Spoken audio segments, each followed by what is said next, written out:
Line. Good morning again to all who are here, those who are joining us on Zoom. It is a great joy to be with you today and have a few minutes to share some thoughts with you about finding our center and the center of this faith, Unitarian Universalism. I do want to remind those of you who are interested to please do join us for the Newcomer Circle at 12:15. I welcomed a number of people who are here for the first time. I'm so glad that you have decided to share a Sunday morning with us, and I hope it'll be the first of many. And if you have a few minutes after the service, please do come back here into the sanctuary at 12:15, and we'll just have 30 minutes of conversation. And it's fun. I enjoy it, I know. So, they love more who realize they are loved.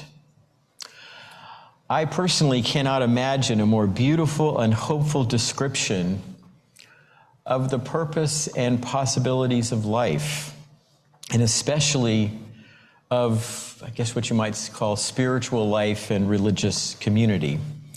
For Bernard of Clairvaux, who, by the way, is a Catholic saint, but I'm not going to call him Saint Bernard because that might put a different image in your mind. For Bernard, at the center of life and of all human beings is love. A love that is available to each and every one of us. A love that we must cultivate and nurture like water in a reservoir, and then share with each other and with the world. So in exploring this love and the power of this love and the love that is at the center of our being and of this faith, I want to begin by sharing a story with you about the power and possibilities of life, a story that points to the importance of living one's life like a reservoir of love. A long time ago, there existed a small monastery that was very isolated from the outside world. All the monks at the monastery were quite elderly and had lived there for many, many years.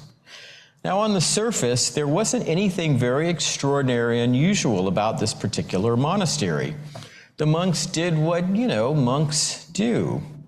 They attended daily prayer services, performed chores and work to support the monastic community, and offered spiritual support to a nearby village. But over the years, something changed at this monastery. You see, in a community dedicated to loving God and their neighbors, a community that sought, above all else, to be a reservoir of love, the monks had grown distant and apart. Rather than living with compassion and love for each other, their lives were consumed with mistrust and sometimes even bitterness. Although the monks lived in close proximity to one another and shared everything, in reality they lived miles and miles apart as strangers and sometimes even enemies. After so many years of unhappiness, the leader of the monastery, the abbot, decided he had to do something. The monks were getting older, and because there was so much bad feeling in the air, no new monks had joined the monastery in many, many years. So the abbot decided to travel to a neighboring village to have a conversation and get some advice from the local rabbi. Unfortunately, after the abbot explained the problem, the rabbi told him that he didn't really have any simple answers or a 10-point plan for healing the brokenness among the monks. But the rabbi did tell the abbot about a curious dream he had had just the night before, a dream that had actually been about the monastery. In my dream, the rabbi told the abbot, a holy person, a person filled with the love of the divine and the love for each and every one of your monks, that holy person will soon be among you. Well, now, while the abbot thought that the rabbi's dream was interesting, he returned to the monastery feeling a little disappointed. After all, he'd been looking for, a detailed plan of action, maybe a good PowerPoint presentation, not some strange dream that probably didn't really mean anything. When the monks gathered to hear what the abbot had learned, all he could do was tell them about the rabbi's dream, that this holy person would be among them.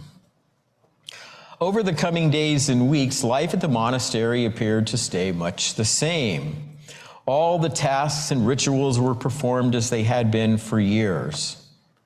But slowly, over time, something began to change.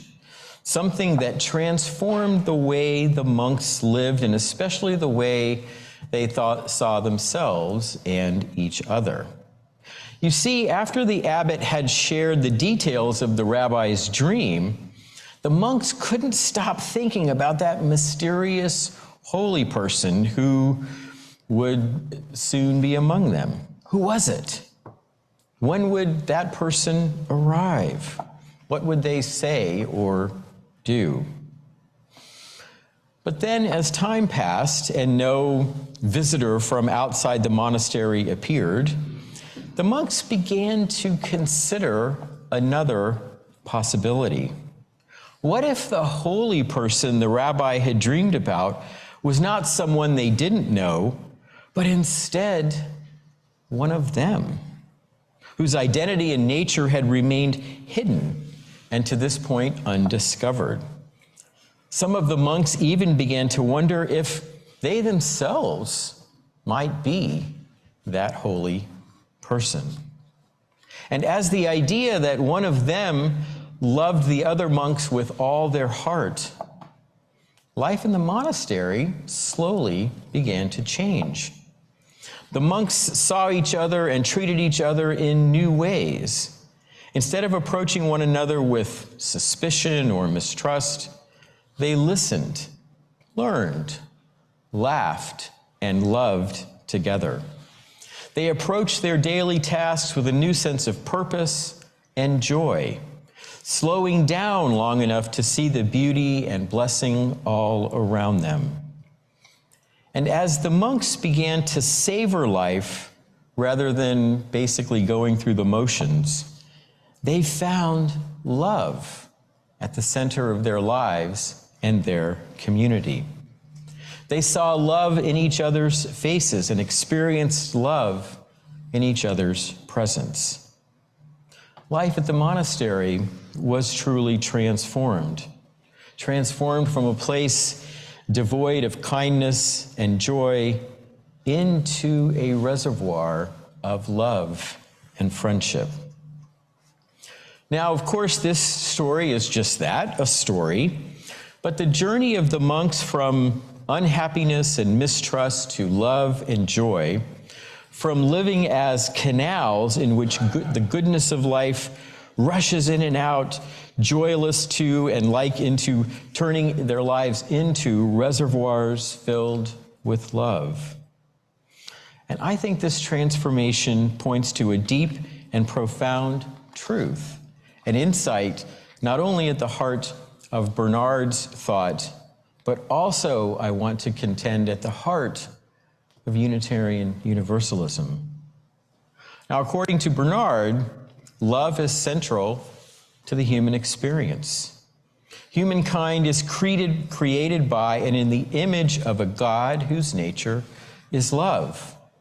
A God who feels love for each and every one of us and who hungers to love and be loved by the human family. And I would argue that this same love is at the heart of our faith tradition. Think for a moment about that reading from Robbie Walsh.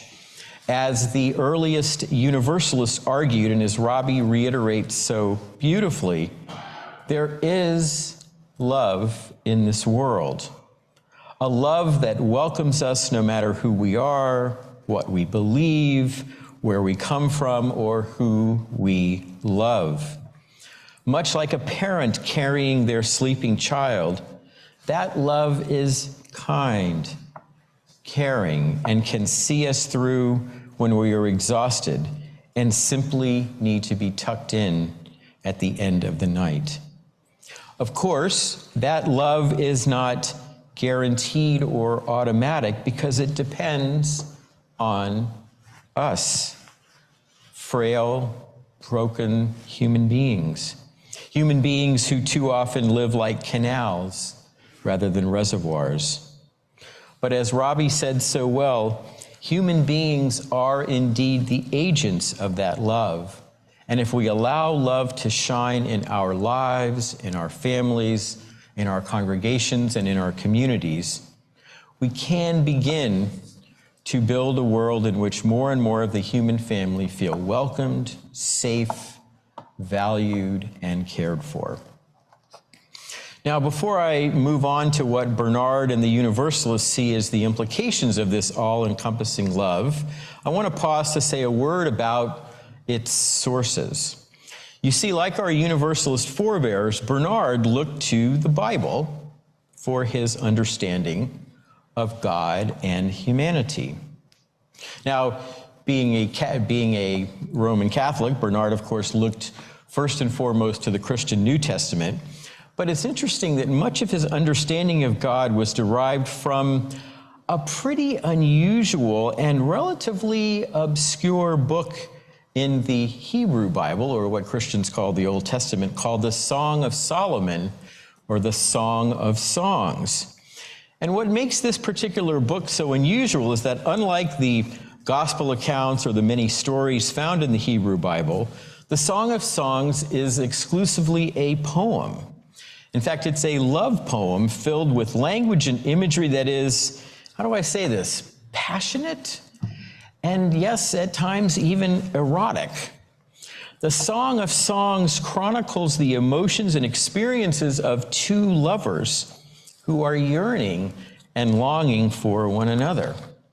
I have to say, when you first sit down and start reading this, you're like, interesting. Why is this in the Bible?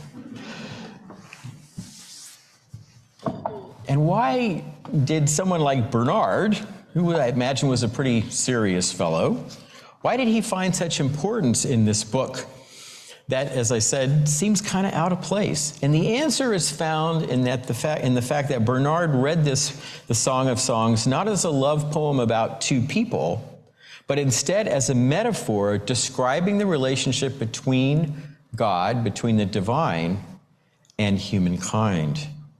For him, for Bernard, the divine-human relationship is a love story, and God yearns to love and to be loved by us. And according to Bernard, the divine experiences our love most fully when we love and care for our neighbor. Let me just mention as well that this particular book in the Hebrew Bible, the Song of Songs, plays, in my view at least, an equally surprising role in the observance of Passover in the Jewish tradition. Passover marks, as you probably know, the liberation of the people of Israel from enslavement in Egypt. During the Passover meal, known as the Seder, the Exodus story is retold, and food that reminds the Jewish people of their enslavement and struggle for liberation is shared.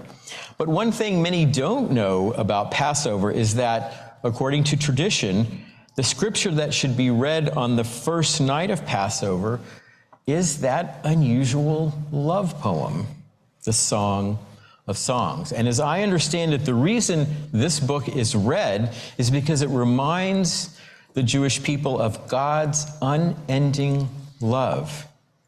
It was that love and the impact that it had on the people of Israel that made the Exodus possible. So if a God who is madly and passionately in love with us is at the heart of existence, our purpose, our calling, our fulfillment as human beings is to live that love, to welcome love, to express love, and to build a world in which that divine and universal love fills every corner of creation. As Unitarian Universalists, that's, in my view, our center. That's our purpose. That's why we're here. And the need to live with love at the center of our lives brings me back to the images in the reading Caroline shared a minute ago, canals and reservoirs. You see, as Bernard and Robbie Walsh both point out, our world is so often seems to be moving in the opposite direction of love, in the direction of fear and unhappiness, rather than love and joy. And the reason the world does not resemble a reservoir of love is because human beings continually live as if our lives are filled with all kinds of substitutes and distractions. Things like ego, judgment, exclusion, hypocrisy, busyness, the pursuit of wealth and prestige and influence, and so on.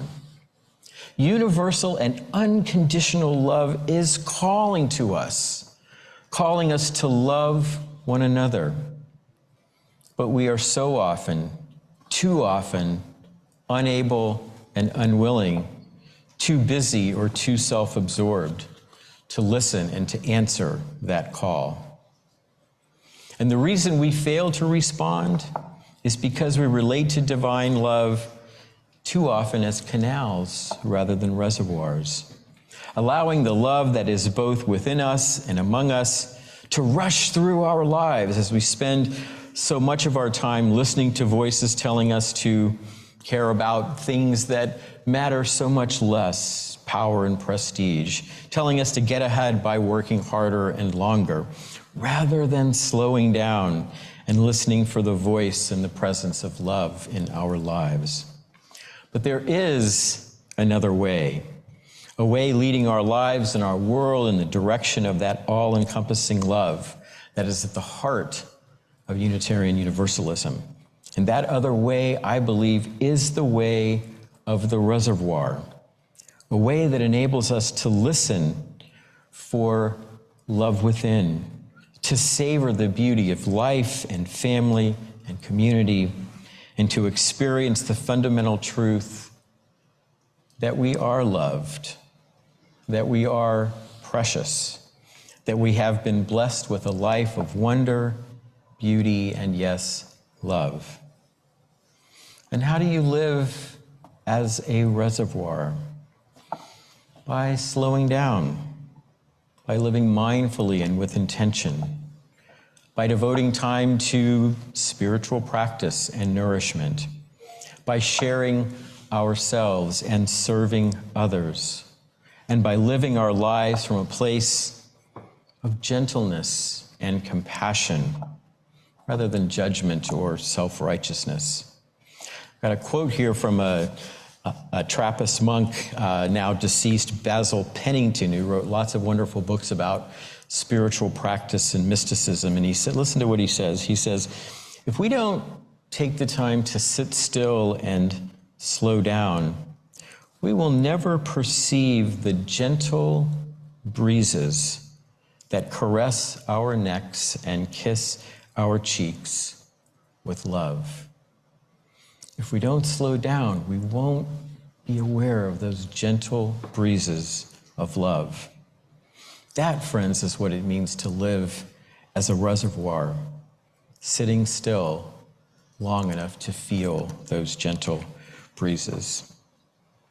And I think the need to live as a reservoir rather than a canal is especially important for us, for Unitarian Universalists. We UUs affirm the existence and the transforming power of that love and commit ourselves to being its agents. That's the gift the Universalist side of our tradition has given us, and it is, in my view, the theological heart, the center, the greatest blessing of our tradition. But in our own lives and the lives of our religious communities, we sometimes can lose sight of that beautiful love because we often don't live as reservoirs. We use our doers, myself included, and we strive to translate our values into deeds of love and justice. And this congregation is no exception, and that's a good thing.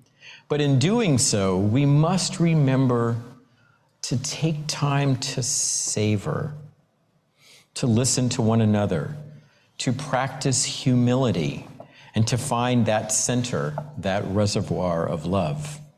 As Bernard reminds us, if we take the time to be filled and to practice our faith from a place of love, we will live into that divine love and do our part to share it with creation. So friends, let me just conclude by saying, as you make your journeys of the Spirit, be a reservoir of love. Take time to listen, to savor, to welcome love into your life. And when you are filled with that boundless love that is the center of existence, share it. Share it with others, with this church community and with the world.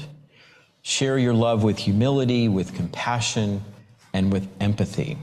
For when we are filled with love and then answer love's call, we truly say yes to life, yes to truth, and yes to love. Thank you so much for listening. Amen, and blessed be.